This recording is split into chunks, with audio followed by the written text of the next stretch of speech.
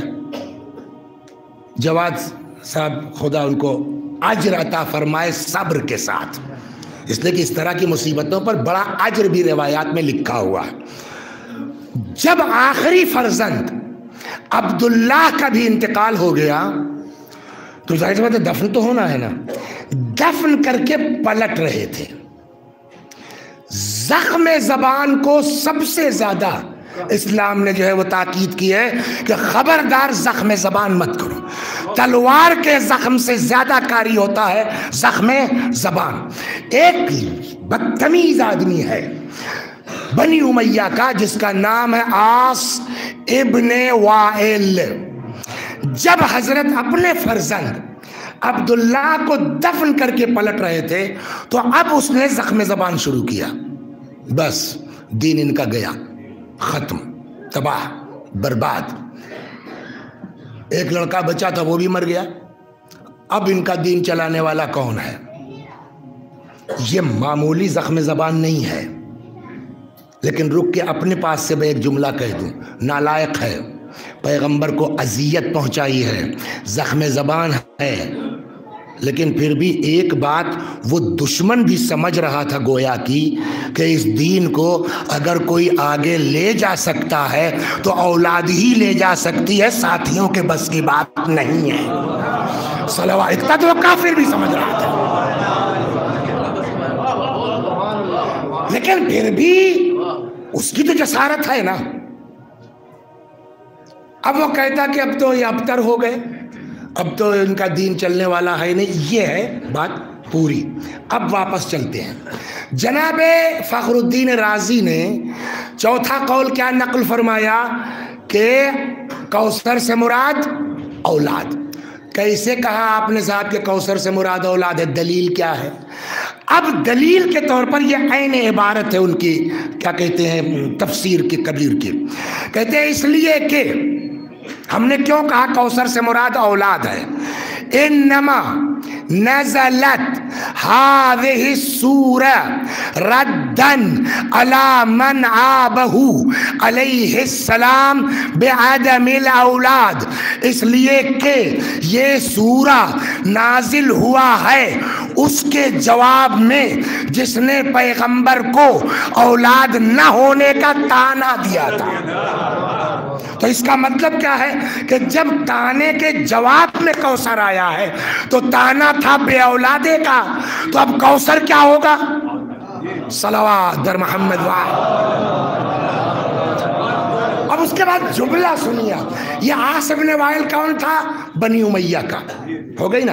اب اس کے بعد اپنا تبصرہ کرتے ہیں. یہ تو اقوال نقل کیے، پھر اپنا تبصرہ کرتے ہیں فخر الدین رازی کہ اور یہی وجہ ہے کہ کتنا مارا گیا، کم قتل من اہل بیت. خوب توجہ رکھیے، یہ کسی شیعہ کے عالم کا جملہ نہیں ہے. فخر الدین کم قتل من اہل بیت، کتنا مارا گیا اہل بیت کو. یہاں اہل بیت سے مراد امام نہیں ہے، یہاں اہل بیت سے مراد اولاد ہے، سادات ہیں. کم قتل من اہل بیت، کتنا مارا گیا اولاد پیغمبر کو. ثم العالم ممتلئ منہم، اس کے باوجود کائنات اولاد رسول سے چھلک رہی ہے. یہ ایک اس کے بعد والا وَلَمْ يَبْقَى مِن بَنِي أُمَيَّةِ أَحَدٌ، اور آج ایک بھی آدمی بنی امیہ کا ایسا نہیں ملے گا یعبأ بہ، کہ جس کی طرف اشارہ کر کے بتا سکے کہ یہ ان کی نسل کا ہے.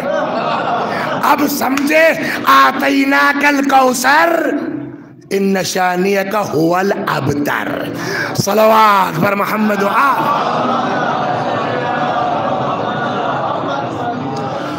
اس کے بعد ایک 2 پیج آگے جانے کے بعد بالکل جیسے معلوم ہوتا ہے کوئی ذاکر واکر ہے ہندوستان کا نکتہ لکھا انہوں نے، وہ بھی سن لیجیے آپ. صلوات بر محمد. انا اعطینا، ہم نے آپ کو عطا کیا. اب جناب فخر الدین رازی کہتے ہیں کہ عطا کی دو قسمیں ہیں. ایک ہے عطا بالعوض اور ایک ہے عطا بلا عوض. عطا بالعوض کیا ہے کہ آپ نے کوئی چیز ہم کو عطا کی، بدلے میں ہم نے کچھ دے دیا. یہاں سے جا رہے تھے، میں نے کہا یار چلو ذرا ایاز کے یہاں ہو لیتے ہیں دکان پر. بہت بڑھیا کوئی کیک ویک دکھ گیا، انہوں نے کہا بسم اللہ. میں نے اس کو گاڑی میں رکھ لیا. میں نے کہا بھائی کیا قیمت اس کی؟ ارے نہیں جائیے جو ہے وہ. اچھا چلیے آپ بہت اصرار کر رہے ہیں تو ثنا مرحوم کو ایک فاتحہ پڑھ دیجیے آپ.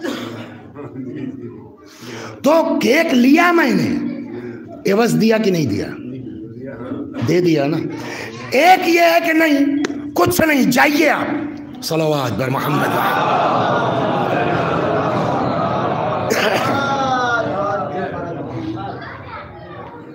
نہیں وہ اچھا نہیں لگتا نا.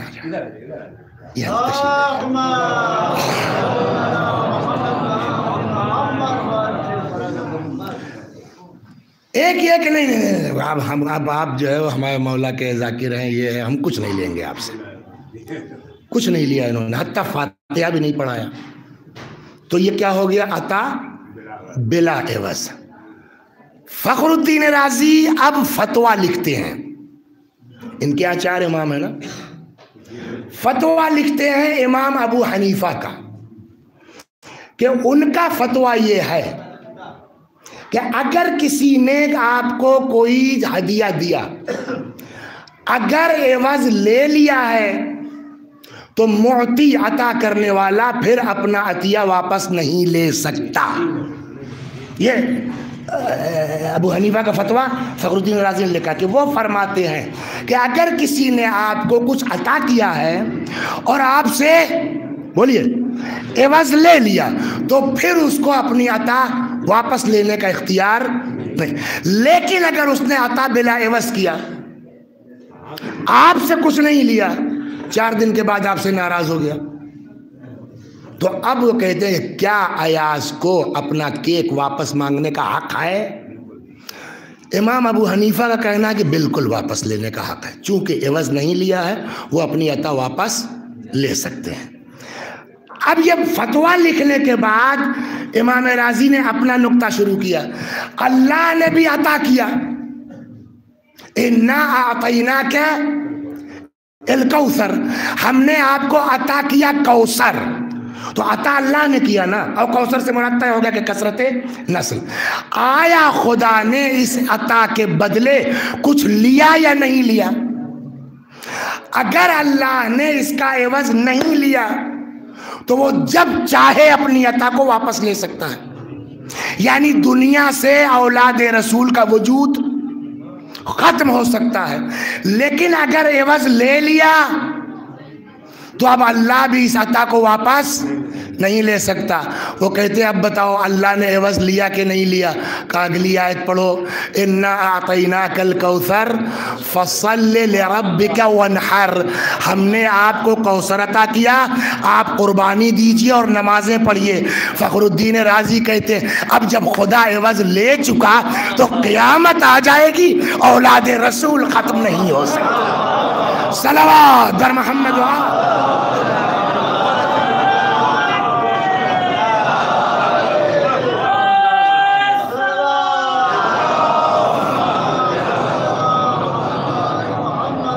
اور اس کے بعد اب بحث کی ضرورت نہیں ہے. ایک بات تو یہ طے ہو گئی نا آدھے گھنٹے میں کہ کوثر سے مراد کثرت نسل، کثرت اولاد. اور یہ بھی متفق ہے کہ 4 ابراہیم کو لے لیجئے، 5 یا 4 بیٹے ہوئے مگر نسل کسی بیٹے سے، یہ بھی عظمت کا اندھا. دیکھیے ایک ہوتا ہے کہ اولاد تھی ہی نہیں، بیٹا تھا ہی نہیں، وہ ایک الگ چیز ہے. 4 یا 5